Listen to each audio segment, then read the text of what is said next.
आज के इस वीडियो में हम लोग बात करने वाले हैं S-400 ट्रायम्फ को लेकर। इस समय कुछ रिपोर्ट्स निकल कर आ रही हैं जिनमें कहा जा रहा है कि टर्की अपने S-400 ट्रायम्फ को पाकिस्तान को बेचने वाला है। इस समय इस क्लेम को लेकर सोशल मीडिया पर बहुत सारे पोस्ट किए जा रहे हैं, कई आर्टिकल्स किए गए हैं और बहुत सारे वीडियोस भी किए गए। इस वीडियो के दौरान हम लोग इसी क्लेम को लेकर एक फैक्ट चेक एनालिसिस करेंगे।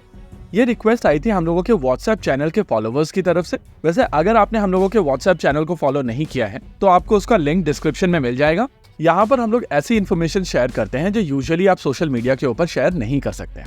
एनीवेज, क्लेम के ऊपर बात करते हैं। इस समय रिपोर्ट्स आ रही है कि टर्की की तरफ से अपने S-400 ट्रायम्फ को बिल्कुल भी यूज नहीं किया गया है और ये बबल रैप करके वहाँ पर रखा गया है। ये चीज हम सभी जानते हैं कि यूएस नहीं चाहता है कि कोई भी देश S-400 ट्रायम्फ को अक्वायर करे और इसी वजह से हर उस देश के ऊपर सैंक्शन लगाए जा रहे हैं जिसने S-400 ट्रायम्फ खरीदा है। चाइना के ऊपर सैंक्शंस लगे थे, टर्की के ऊपर सैंक्शंस लगे थे और भारत को भी कादसा को लेकर थ्रेट किया गया था। ये सैंक्शंस टर्की के लिए काफी ज्यादा सिग्निफिकेंट रहे हैं और जिस चीज ने उनको सबसे ज्यादा परेशान किया है वो है F-35 प्रोग्राम से उनको हटाया जाना। हालांकि टर्क्स की तरफ से क्लेम किया जाता है कि बायरेक्टर के आ जाने के बाद में उनको बहुत ज्यादा परेशानी नहीं हुई है, साथ ही अब कान की भी पहली उड़ान हो चुकी है और मोरलेस अब टर्की को F-35 की आवश्यकता नहीं है। देखिए, क्लेम्स और काउंटर क्लेम्स अपनी जगह पर हैं, लेकिन हम लोगों को रियलिटी समझनी पड़ेगी। बेसिकली टर्की की तरफ से S-400 ट्रायम्फ तब अक्वायर किए गए थे जब यूएस की तरफ से ग्रीस के लिए F-35B अप्रूव किए गए थे और फ्रांस की तरफ से उनको रफाल फाइटर जेट सप्लाई करना शुरू कर दिया गया था। यानी कि उस समय टर्की की सिचुएशन ऐसी थी कि एक तो उनको F-35 प्रोग्राम से हटा दिया गया था, दूसरा उनके पास में कोई और ऑप्शंस नहीं थे। चाइनीज एयर डिफेंस जो उन्होंने अक्वायर करने की कोशिश की थी वो डेमोन्स्ट्रेशन के दौरान फेल हो गए थे और उनका एनिमी भले ही नेटो का मेंबर हो लेकिन वो 5th generation fighter aircraft acquire कर रहा था। ऐसी सिचुएशन में टर्की के पास में बहुत ज्यादा ऑप्शंस नहीं थे और इसी वजह से उन्होंने S-400 ट्रायम्फ अक्वायर किया।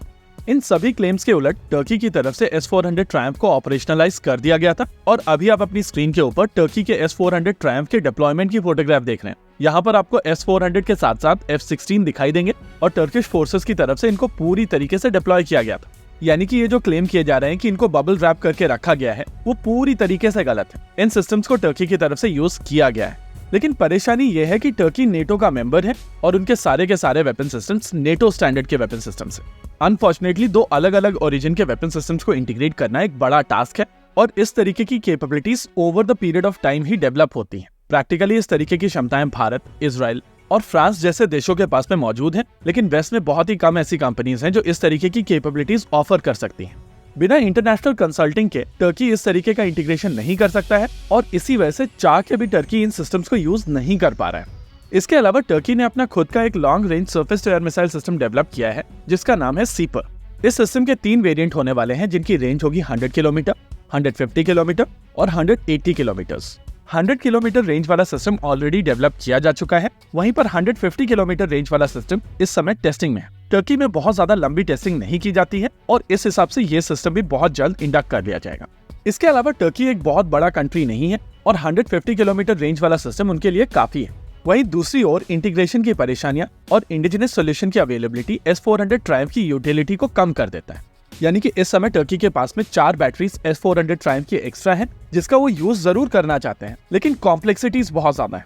इसी बीच कैबिट कैलगर की तरफ से कहा गया है कि टर्की अपने S-400 ट्रायम्फ किसी फ्रेंडली कंट्री को बेच सकता है। जो लोग रिपोर्ट कर रहे हैं वो कैबिट कैलगर को एक मिनिस्टर बता रहे हैं, लेकिन रियलिटी में ये एक फॉर्मर मिनिस्टर है। अगर आपको इंडिया के साथ में पैरेलल ड्रॉ करने हैं तो आप इनको टर्की के सुब्रमण्यम स्वामी कह सकते हैं। इसके अलावा इनका स्टेटमेंट एक ओपिनियन है। इस समय इसी ओपिनियन को लोगों की तरफ से फैक्ट बनाकर प्रेजेंट किया जा रहा है, लेकिन रियलिटी में ये चीज अभी हुई नहीं है और ना ही जल्द होती हुई दिखाई दे रही है। रही बात पाकिस्तान की, तो S-400 ट्रायम्फ को अफोर्ड करना पाकिस्तान के लिए बहुत मुश्किल होने वाला है और अगर टर्की पाकिस्तान को ये सिस्टम डोनेट भी कर देता है तो भी पाकिस्तान को कादसा के तहत सैंक्शंस मिलेंगे। जिस तरीके की इकोनॉमी पाकिस्तान की है वो सैंक्शंस अफोर्ड नहीं कर सकते। बेसिकली इन सिस्टम्स को लेकर टर्की के पास में 4 ऑप्शंस हैं। एक, वो रशिया को ये सिस्टम्स वापस कर दें और इन सिस्टम्स की जो कॉस्ट है उसको लेकर किसी और चीज में डील करें।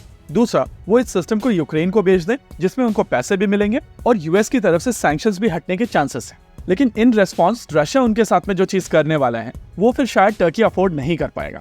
तीसरा ऑप्शन है वो इस सिस्टम को चाइना को बेच दे और चाइना के ऊपर ऑलरेडी कादसा को लेकर सैंक्शंस हैं तो बहुत ज्यादा फर्क उनको पड़ने वाला नहीं। चौथा ऑप्शन इंडिया हो सकता है, लेकिन इसमें कॉम्प्लेक्सिटीज बहुत ज्यादा है। एक, इंडिया जब सिस्टम अक्वायर करता है तो उसमें इंडिया स्पेसिफिक एनहेंसमेंट्स होती हैं और इस सिस्टम में वो चीजें मिसिंग होंगी। दूसरा, भारत में इंडिया टर्की डिफेंस ट्रांजैक्शन बहुत ज्यादा पॉलिटिकल बैकलैश लाएगा और शायद भारत सरकार उसके लिए अभी तैयार नहीं है।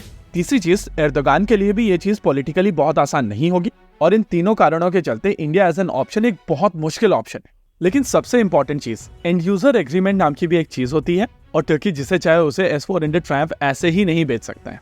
हालांकि रशिया के खिलाफ जाकर वो इन सिस्टम्स को बेच सकते हैं, लेकिन फिर spare, support, training etcetera eventually Russia से ही आएगी। होप यहाँ पर आपको फैक्ट्स बेहतर समझ में आए होंगे। इसी के साथ आज के इस वीडियो में रखते हैं केवल इतना ही। वीडियो को अंत तक देखने के लिए धन्यवाद। देखते रहिए अल्फा डिफेंस। जय हिंद।